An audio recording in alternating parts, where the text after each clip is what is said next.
Chapitre 4. Mystère du Yellowstone. 7 jours s'écoulèrent, et nous étions dans la première semaine de septembre. Au soir du 8e jour, assis, je contemplais la vie et ses infinies expressions, lorsque mes pensées se dirigèrent naturellement vers Saint-Germain. J'éprouvais immédiatement un irrésistible élan d'amour pour lui, en profonde reconnaissance de tout ce dont j'avais eu le privilège de faire l'expérience grâce à son assistance et à sa lumière. Je ressentis comme une présence dans la chambre, qui me couronnait d'un souffle. Relevant soudainement la tête, je le vis, souriant et rayonnant, la présence même de la divinité. « Mon fils, dit-il, suis-je un visiteur tellement inattendu que je vous surprenne? Vous savez certainement que lorsque vous pensez à moi, vous êtes en contact avec moi, et que lorsque je pense à vous, je suis avec vous. Votre attention était dirigée sur moi alors que vous méditiez, et ainsi j'apparais. N'est-ce pas conforme à la loi? Alors pourquoi ne pas l'accepter comme naturel? Ce à quoi l'on pense, on l'attire sur soi. Permettez-moi de suggérer de vous entraîner à n'être jamais surpris ou déçu, ou à ce que vos sentiments ne soient pas heurtés en quelque circonstance que ce soit, car seul le self-control parfait de toutes les forces qui sont en vous, en tout temps, procure la maîtrise et constitue la récompense pour tous ceux qui foulent le chemin de la lumière.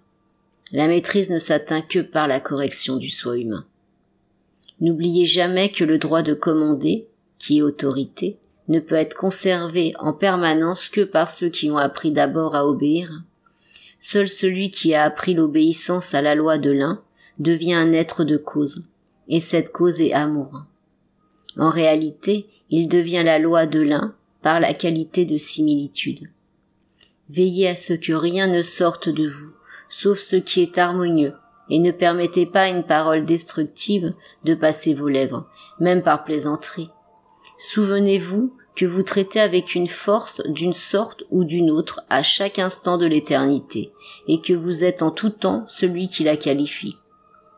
Je suis venu vous prendre pour un important voyage.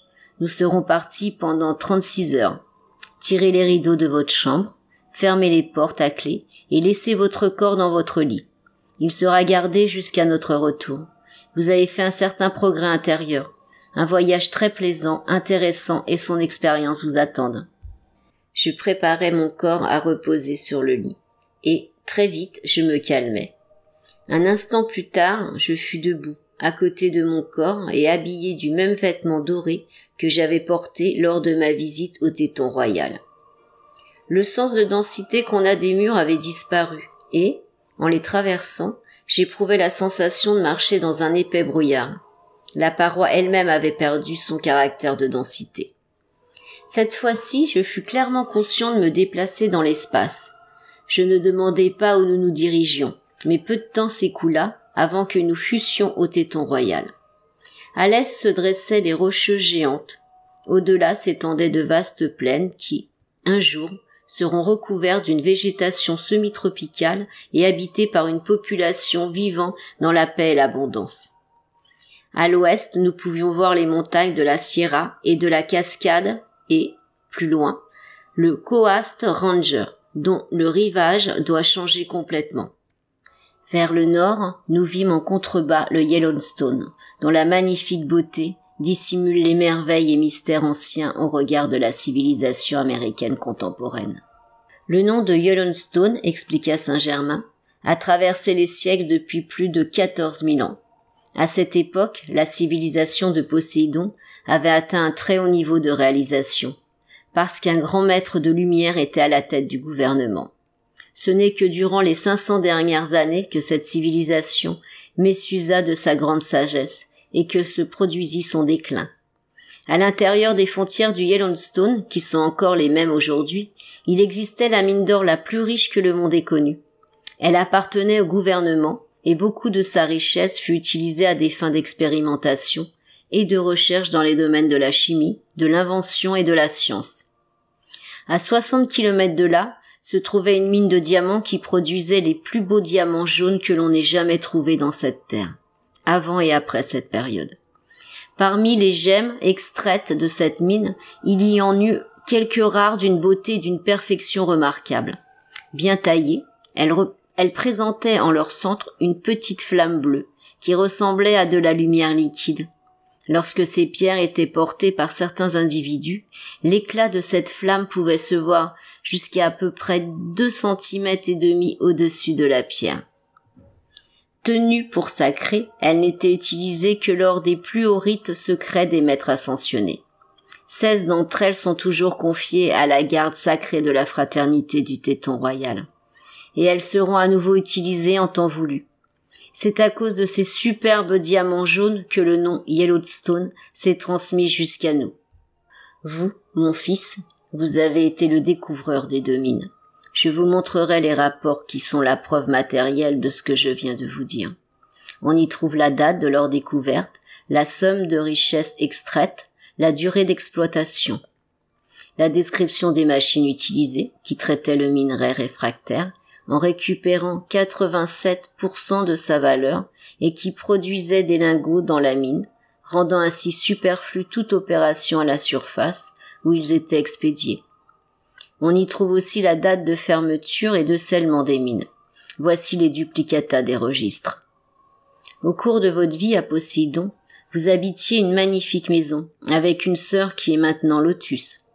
Vous établîtes et maintîntes tous deux un contact étroit avec le soi divin intérieur, de sorte que Dieu y fut véritablement en action pendant tout ce temps. Vous étiez un responsable au bureau des mines et, dans cette position, vous inventâtes et construisîtes un merveilleux aéronef avec lequel vous effectuâtes de nombreux vols au-dessus des montagnes. Un jour, alors que vous étiez plongé dans une méditation profonde, il vous fut montré où se trouvaient ces mines que, plus tard, vous découvrîtes, ouvrîtes et que vous remîtes au gouvernement. Après cette explication, je vais maintenant vous montrer la preuve de ce que je viens de décrire, bien qu'il n'existe plus aucune trace de ces mines à la surface aujourd'hui.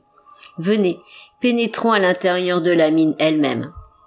En quittant le Téton royal, j'eus parfaitement conscience de me mouvoir rapidement dans l'espace jusqu'à ce que nous eussions atteint un point précis dans le parc du Yellowstone. Là, nous descendîmes et nous nous trouvâmes face à une paroi rocheuse. « Voyez-vous une entrée quelconque ?» me demanda Saint-Germain en se tournant vers moi. « Non, mais je sens que l'ouverture est là, » répondis-je, en indiquant un point donné sur la paroi de granit. Il sourit et, se dirigeant vers l'endroit indiqué, il y posa la main. En un instant, nous fûmes devant une porte métallique non scellée. « Voyez-vous, dit-il, nous avons nos propres méthodes pour sceller toute entrée que nous décidons de protéger, et il est impossible de la trouver ou de la franchir jamais, à moins que nous ne le voulions. La substance avec laquelle nous scellons hermétiquement les lieux et les choses est extraite de l'universel. Elle est plus dure que la roche elle-même, bien que d'apparence identique. Nous pouvons ainsi protéger les entrées de retraite, de bâtiments, de cités englouties, de mines et de salles secrètes de la grande fraternité ascensionnée de lumière, dont beaucoup sont restés dans un état de parfaite conservation depuis plus de 70 000 ans. Lorsque nous n'avons plus l'utilité de ces lieux et choses, nous les retournons à l'universel. Vous voyez ainsi que tout pouvoir devient le dévoué serviteur de celui qui a fait sa propre conquête. Toutes les forces de l'univers attendent notre commandement chaque fois qu'il est de la sagesse et de l'amour de les utiliser. Sur la porte à laquelle nous faisons face, à hauteur de mon épaule, était une réplique de la main droite levée d'un homme dans le métal même. Elle avait une ressemblance frappante avec ma main physique actuelle. « Posez votre main sur celle de métal, me dit Saint-Germain, et appuyez fort. » J'obéis. Elle allait parfaitement sur l'autre. Je poussai de toutes mes forces. Lentement, la grande porte s'ouvrit, et Saint-Germain poursuivit. « Vous avez gardé ces mêmes formes et tailles de main pendant plusieurs incarnations. Celle-ci fut placée par le gouvernement en hommage à votre découverte de la mine. C'est le modèle de votre main d'il y a 14 000 ans. » Nous franchîmes la porte et traversâmes un long tunnel cylindrique, émergeant finalement dans une grande cavité. À ma grande stupéfaction, j'y trouvais divers genres de machines et d'outils, tous faits du même métal blanc impérissable, dans un état de si parfaite conservation que leur fabrication semblait dater d'hier. Un puits se trouvait au centre de la cavité. Nos actuels ingénieurs des mines seraient étonnés de voir la simplicité et la perfection des activités minières de cet âge ancien. La même méthode reviendra en usage ici en Amérique au cours du siècle prochain. Saint-Germain s'approcha du puits et actionna un levier. Aussitôt arriva une cage de forme curieuse. Nous y entrâmes et il toucha un levier plus petit. Nous commençâmes la descente vers un niveau à 60 mètres sous terre et arrivâmes à une station. Nous continuâmes jusqu'à la côte, 200 mètres, et nous y arrêtâmes. Nous étions à la station centrale d'où partaient 5 tunnels, comme les rayons d'une roue. Tous étaient parfaitement ronds et cheminés du même métal que celui dont étaient faits les équipements. Il était si épais, si fort, que seul l'effondrement de la montagne eût pu le détruire. 2 des 5 tunnels conduisaient dans la montagne sur plus de 600 mètres.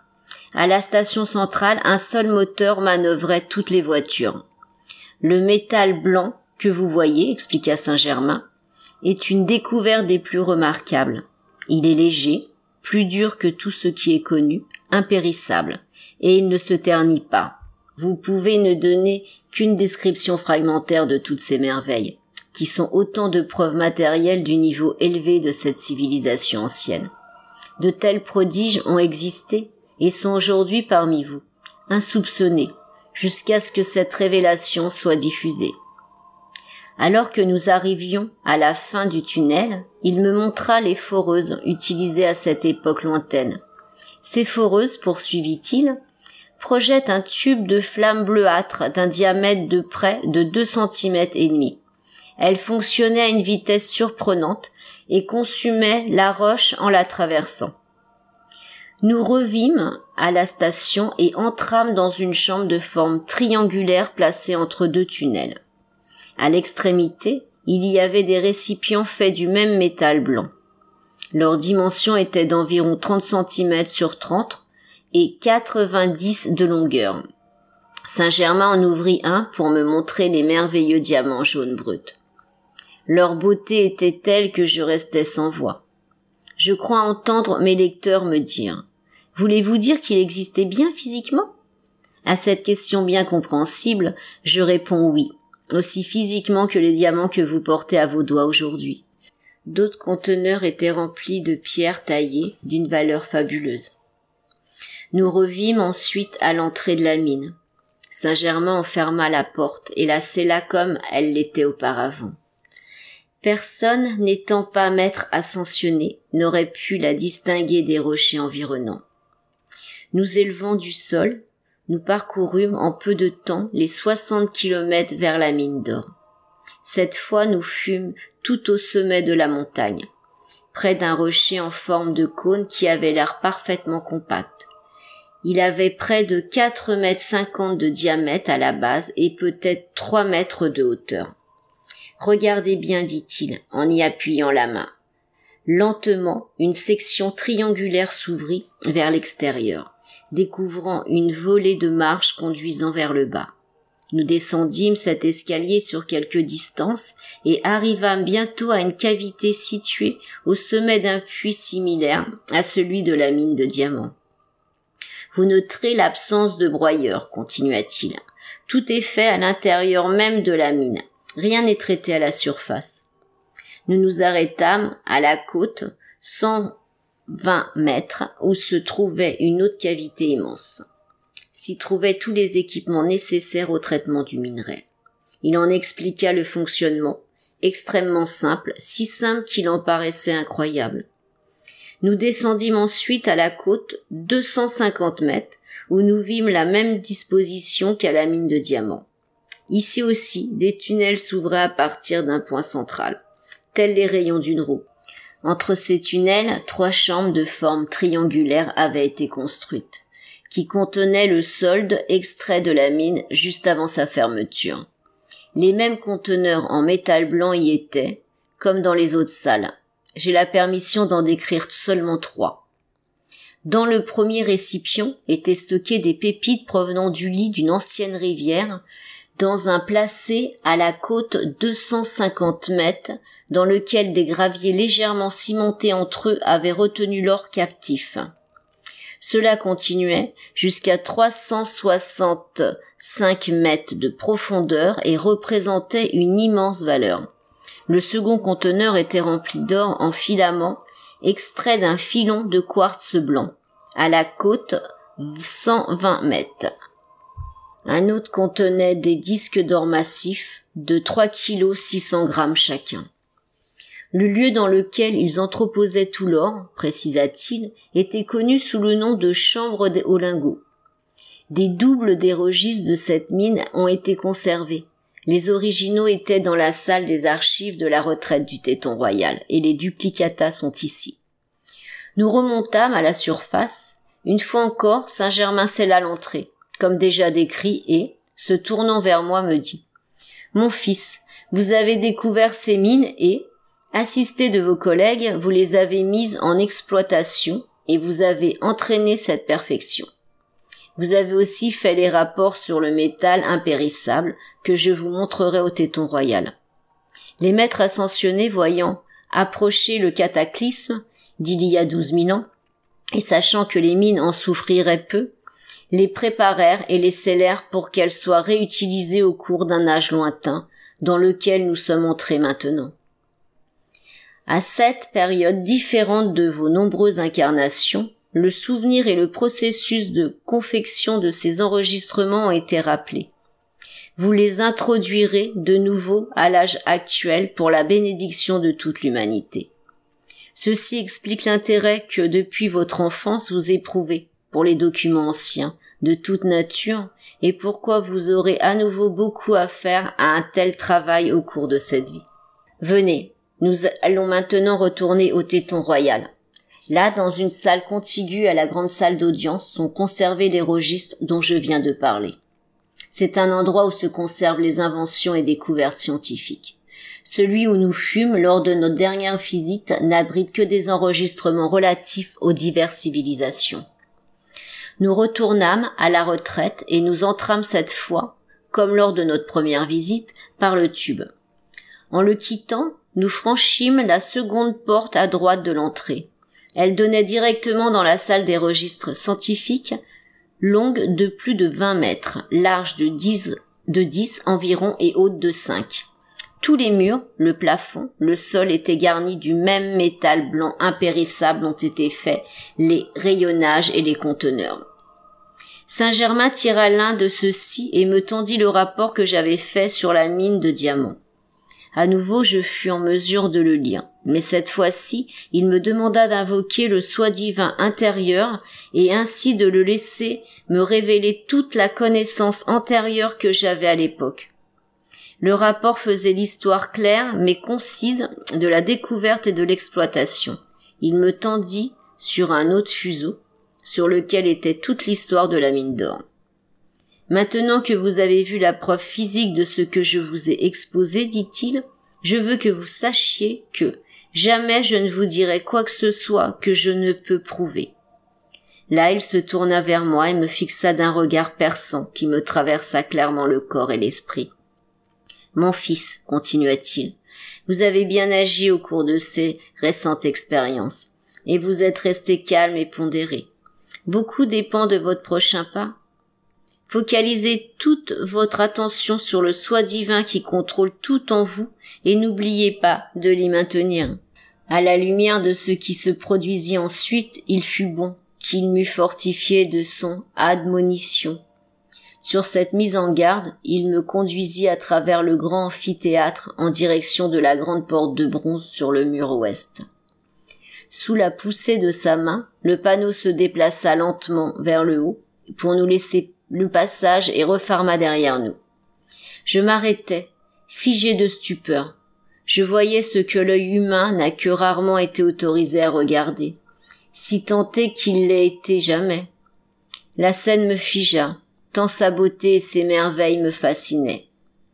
À environ 4,50 mètres, Me faisant face, se dressait un bloc d'onyx blanc immaculé, d'1 mètre de hauteur et de 40 centimètres de côté. Au-dessus reposait une sphère de cristal pleine d'une lumière incolore qui se mouvait sans cesse, dans laquelle des points de radiance allaient et venaient. La sphère projetait continuellement des rayons de couleur prismatique à une distance d'à peu près 15 centimètres. Son scintillement était si constant qu'elle semblait faite d'une substance vivante. De la boule de cristal sortaient par le sommet 3 plumes de flammes hautes d'1 mètre à peu près. L'une du couleur d'or en fusion, une autre rose et la 3e bleue électrique. Près du sommet, chacune s'inclinait comme une plume d'autruche, avec grâce, splendeur, en un mouvement perpétuel. Là, rayonnement de cette superbe sphère emplissait toute la salle en créant une indicible sensation d'énergie électronique. La lumière, la vie et la beauté de la scène dépassent tout simplement la capacité humaine en description. Nous nous dirigeâmes vers l'extrémité de la salle, où étaient rangés côte à côte 3 cercueils de cristal, chacun contenant un corps humain. Je m'approchai, et mon cœur fut sur le point de défaillir, car il s'y trouvait les formes que Lotus, notre fils et moi-même avions revêtues dans une incarnation ancienne. Je les reconnus facilement, car Lotus retint une certaine ressemblance avec ce corps. Mais le corps de notre fils et le mien avaient là des traits plus réguliers et un physique plus parfait. Tous les 3 montraient toute la perfection d'un type presque identique à celui des Grecs anciens. Ils avaient l'air vivants, comme s'ils n'étaient qu'endormis. Chacun avait des cheveux dorés ondulés et portait des habits faits du même tissu doré que les robes portées par les personnages de la tapisserie. Un maître ascensionné n'avait qu'à regarder ces corps pour y voir enregistrer chaque action vitale expérimentée au cours de n'importe quelle incarnation depuis lors. Il faisait donc office de miroir des activités passées qui, néanmoins, laissaient intacte leur perfection originale. Chaque cercueil reposait sur un large socle, fait du même genre d'onyx blanc, comme celui sur lequel était placée la sphère. Les 3 cercueils étaient fermés, mais non scellés, par un couvercle de cristal parfaitement ajusté dans une rainure sur leur pourtour. Sur chacun des couvercles, on pouvait voir, juste au-dessus du centre de la poitrine, une étoile à 7 branches. Juste au-dessous, il y avait 4 hiéroglyphes. Au sommet, placés de manière à être juste au-dessus du sommet de la tête, il y avait une étoile à 6 branches. Sur le côté, juste en dessous des épaules, il y avait 2 mains jointes, et plus bas, près des pieds, une torche allumée, placée de telle manière que sa flamme touchait le couvercle du cercueil. Cette flamme restait toujours dorée, quelles que fussent les autres couleurs nuançant la pièce. À l'opposé, sous les pieds, se trouvait une étoile à 5 branches. Tous ces emblèmes étaient comme gravés en relief sur le cristal. Ces corps, expliqua Saint-Germain, vous ont appartenu, à vous 3 dans une vie antérieure, lorsque vous avez quitté la Cité d'Or pour accomplir un travail particulier. Au cours de cette vie, vos expériences furent si terribles et, cependant, le bienfait au cours de cette vie si considérable qu'un grand être cosmique apparut et ordonna qu'ils fussent conservés jusqu'à l'époque où vous pourriez élever vos corps et retourner à la Cité d'Or. Il donna toutes les instructions pour leur conservation et, comme vous pouvez le voir, celles-ci furent fidèlement exécutées. Vous pouvez réaliser maintenant combien il est important et nécessaire d'être toujours profondément conscient de son maître soi christique intérieur et de rester centré sur lui, pour qu'en tout temps, seul l'amour, la sagesse et la perfection de Dieu puissent agir à travers vos corps et vos esprits. À cet instant, une lumière éblouissante, une puissance formidable surgit à travers moi. Mon soi divin parla. Grand maître de lumière, parent, frère et ami, ô puissant Fils de Dieu, tu as vraiment un amour éternel, et par lui tu as atteint ta paix éternelle et ta maîtrise, bien méritée, sur les 5 royaumes inférieurs. Le grand soi divin, dans ses enfants, que tu as tant aimés, se manifestera bientôt, par la pleine maîtrise consciente pour apporter toute l'assistance que tu as si longtemps désirée. Car chacun des enfants de Dieu a un service à rendre que personne d'autre que lui ne peut rendre. J'appelle la grande lumière du cœur même de Dieu à vous bénir pour toujours. En même temps que ces paroles étaient prononcées, il se produisait un grand éclair de lumière, illuminant la pièce de points de couleur prismatique étincelante. Il dardait partout dans la salle et tout devint un flamboiement de lumière arc-en-ciel palpitant de vie. « Voyez mon fils, dit Saint Germain, comme vous pouvez parfaitement laisser s'exprimer le grand soi divin. Bientôt, vous serez capable de le faire consciemment et à volonté, chaque fois que vous le désirerez. Observez l'effet de stalactites au plafond et l'apparence blanche et argentée des murs. Ils sont tous faits de substances précipitées, et la salle se maintient en tout temps à la même température agréable. Nous nous dirigeâmes vers l'extrémité de la salle et nous tînmes devant une voûte d'entrée dans la paroi. Saint-Germain y plaça la main et une porte s'ouvrit, laissant apparaître le merveilleux équipement de métal blanc servant à la confection des enregistrements. À l'âge où nous entrons maintenant, ajouta-t-il, maints équipements qui ont été conservés seront remis à l'usage de l'humanité et, de cette manière, ils n'auront pas à passer par la voie de l'invention ou de la découverte. Comment se fait-il, demandai-je, que tout dans cette retraite soit conservé sans aucune poussière et que la ventilation soit si bonne? C'est très simple, répondit-il. Les maîtres ascensionnés utilisent pour nettoyer et ventiler les mêmes forces que pour produire la chaleur, la lumière et le courant. L'émanation de l'une d'entre elles, en passant à travers les salles et les mines, consume instantanément toute substance inutile. L'aube se lève sur le 2e jour depuis que vous avez quitté votre corps. Nous devons retourner maintenant. Nous traversâmes la salle d'audience et sortîmes par la porte sur la gauche du tube. Et nous nous trouvâmes une fois de plus sous la lumière des étoiles. Nous revîmes rapidement dans ma chambre où, quelques instants plus tard, je réintégrai mon corps. Saint-Germain se tenait à mes côtés, me tendant la coupe de cristal habituelle, remplie cette fois d'un liquide ambré. Je le bus et m'en ressentis les effets vivifiants dans chaque cellule de mon corps. Maintenant, dormez aussi longtemps que vous le pouvez, dit-il, en disparaissant hors de ma vue. Je dus dormir profondément, car lorsque je me réveillai, bien des heures plus tard, j'étais parfaitement reposé, le corps régénéré et pourvu de nouvelles forces.